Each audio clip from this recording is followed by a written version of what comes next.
Hey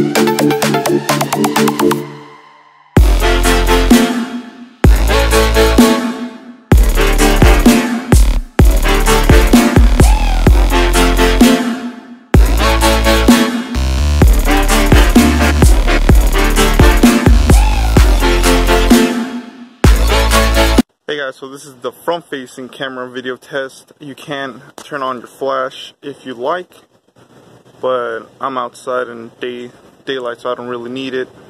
But here it is, same place. At least from the viewfinder, it looks perfectly fine. So let's go ahead and see if this has any stabilization. I'm walking downstairs.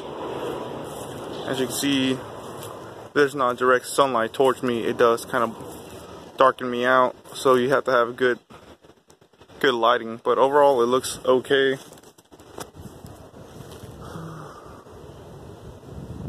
So look at that. So that's the front facing camera test, guys.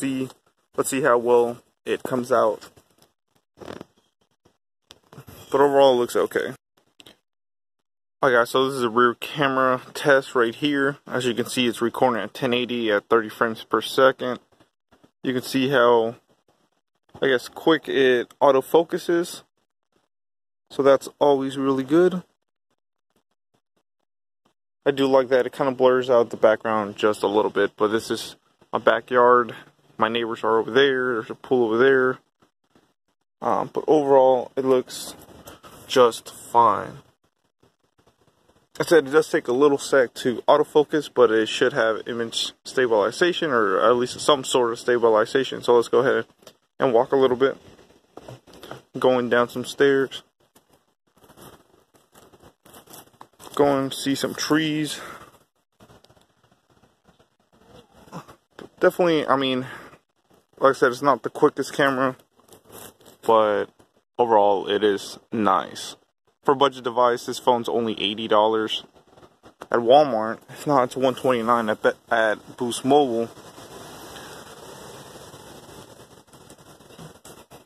There you go. You can see a little snail right here.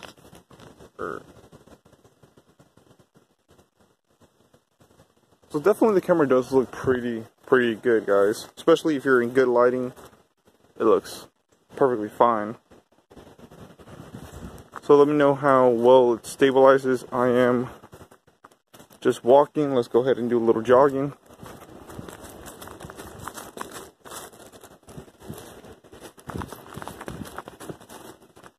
Not too bad, it's not too bad.